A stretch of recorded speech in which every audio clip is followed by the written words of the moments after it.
एक मूवी का डायलॉग है कि तारीख पे तारीख, तारीख पे तारीख, तारीख पे तारीख मिलती रही है लेकिन इंसाफ नहीं मिला। तो क्या ऐसा कोई तरीका नहीं है जिससे कि आप अपने केस को इन तारीखों से बचाते हुए उसके मुकाम तक ले जा सके? क्या ऐसा कोई कानून नहीं है? आंसर है कानून तो है लेकिन उसकी जानकारी नहीं है। This is the big problem. तो कानून लिखिए, कोड ऑफ सिविल प्रोसीजर 1908 का ऑर्डर 17 जो कि एडजर्नमेंट्स यानी कि तारीखों के बारे में बात करता है। ये कहता है कि तारीख कोई वकील ले तो सकता है, उसके लिए उसको लेकिन सफिशिएंट कॉज दिखाना पड़ेगा, और सफिशिएंट कॉज दिखाने के बाद भी मैक्सिमम 3 तारीख ही ले सकता है, उसके बाद नहीं ले सकता। नंबर 1। नंबर 2 कि जब जब कोर्ट तारीख देगी तब तब उसे कॉस्ट भी लगानी पड़ेगी, और जो कॉस्ट वो होगी जो आप कोर्ट से मांगेंगे। फॉर एग्जांपल, दूसरी पार्टी कोर्ट में नहीं आई लेकिन आपका तो खर्चा लगाना, आपने वकील को फीस दी, आपका ट्रेवलिंग एक्सपेंस है, XYZ कोई भी एक्सपेंस है, आप कोर्ट से मांगेंगे, कोर्ट को देना पड़ेगा। उसमें वर्ड शैल यूज है, यानी मैंडेट ऑफ लॉ है, आपकी जो भी आप कॉस्ट मांगेंगे कोर्ट को वो देना पड़ेगा। नंबर 3, ये कानून कहता है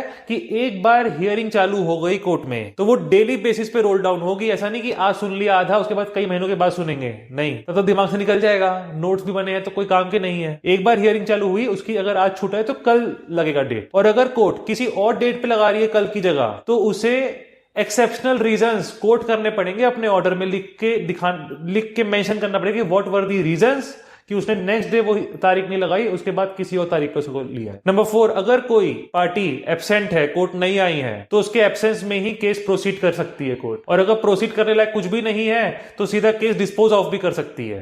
जैसे फॉर एग्जांपल कोई विटनेस की स्टेटमेंट लेनी है या उसका क्रॉस एग्जामिनेशन हो रहा है, पहली पार्टी आई नहीं, दूसरी पार्टी के विटनेस का क्रॉस एग्जामिनेशन होना था, तो कोर्ट ये भी कर सकती है कि उस विटनेस की स्टेटमेंट खुद रिकॉर्ड कर लेगी और ये ऑर्डर भी पास कर सकती है कि उसका क्रॉस एग्जामिनेशन अब फर्दर नहीं हो क्योंकि पहली वाली पार्टी एब्सेंट थी। तो कानून तो बहुत अच्छा है, इसको फॉलो नहीं किया जा रहा। क्यों नहीं किया जा रहा? लैक ऑफ नॉलेज है, लैक ऑफ इंटेंट है। जैसे कंज्यूमर कोर्ट्स की अगर मैं बात करूं तो कंज्यूमर प्रोटेक्शन एक्ट 2019 का जो कानून है उसमें लिखा है कि 3 महीने में केस डिसाइड करना है। कुछ पर्टिकुलर केसेस में ये 5 महीने की डेट है, लेकिन प्रैक्टिकली क्या होता है 6-6 महीने की तो तारीख लगती है, 10 साल केस चलता है। तो इस डिले पे सुप्रीम कोर्ट क्या कहती है, आइए जानते हैं। 2021 की रूलिंग है ईश्वर लाल माली राठौड़ वर्सेस गोपाल। इस केस में डिफेंडेंट को प्लेंटिफ के विटनेस को क्रॉस एग्जामिन करना था, लेकिन वो डेट पे डेट लिए जा रहा था कि अगली बार करेंगे, ऐसे करके उसने 10 डेट्स ले ली। उसके बाद उसका जो राइट था क्रॉस एग्जामिनेशन का, उसने कोर्ट ने उसको खत्म कर दिया। हाई कोर्ट ने बोला कि एक मौका और दे दो इसको, उस मौके पर भी क्रॉस एग्जामिनेशन नहीं किया, डेट ले लिया, दोबारा से उसका राइट क्लोज कर दिया। हाई कोर्ट ने ऑर्डर कंफर्म कर दिया। सुप्रीम कोर्ट ने कहा कि ठीक किया हाई कोर्ट ने, इसको अलाउड नहीं करना चाहिए क्योंकि ये डिले टैक्टिक्स है, ये जस्टिस सिस्टम का मजाक उड़ाना है, इंसल्ट है। और असली में क्या होता है, एक्चुअली कोर्ट्स में आप जाएंगे तो एक तरीका बना हुआ है, एक मोल्ड है कि यहां तो ऐसे ही होता है, यहां ऐसे चलता है कि वकील डेट मांगेगा, कोर्ट डेट देगी विदाउट एप्लीकेशन ऑफ माइंड।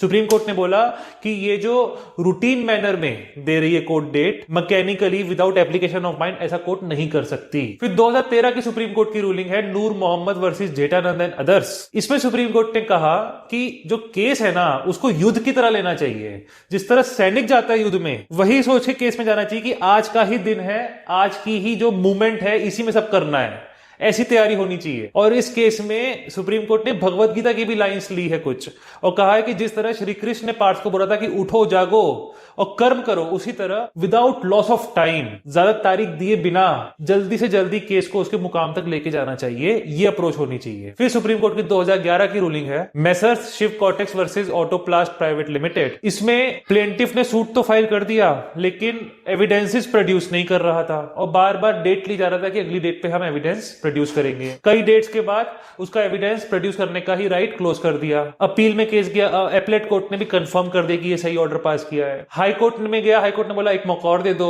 लेकिन सुप्रीम कोर्ट में जब गया, सुप्रीम कोर्ट ने बोला हाई कोर्ट ने बहुत बड़ी गलती करी है यहाँ पे, और इसके लिए सुप्रीम कोर्ट ने 2 रीजंस दी। जो पहला कानून का रीजन था उसके बारे में आज वीडियो में बात नहीं करेंगे, जो दूसरा रीजन था वो ये था कि सुप्रीम कोर्ट ने कहा कि जस्ट बिकॉज केस का स्टेक बहुत हाई है डजंट मीन कि एक पार्टी को बार बार एडजर्नमेंट यानी कि तारीख लेने का हक मिल जाता है, ऐसा नहीं है। और कोर्ट कोर्ट ऐसे केसेस में एक मूक दर्शक बन के नहीं बैठ सकता, और जो कोर्ट का जो फेट यानी किस्मत है वो उस पार्टी पे नहीं छोड़ सकता जो बार बार तारीख लेने पे भरोसा रखता है। कोर्ट ने कहा कि कानून है कि 3 बार तारीख मिलेगी मैक्सिमम, वो कानून ही फॉलो होना चाहिए। 3 के बाद ऐसे सर्कमस्टेंसेस होने चाहिए कि वो सफिशिएंटली जस्टिफाइबल कॉज यहां वर्ड यूज किया, यानी कि ऐसा कॉज जो किसी के कंट्रोल में नहीं था। कोई भी अगर होता तो वो कोर्ट आ ही नहीं सकता था, जैसे कोई नेचुरल कैलेमिटी आ जाना, या फिर किसी की सडन डेथ, या ऐसी कोई इंजरी, या ऐसा कोई एक्सीडेंट, या ऐसी कोई मेडिकल इमरजेंसी ऐसा हो जाना उस मोमेंट पे कि कोई भी उस समय कोर्ट आ ही नहीं सकता था।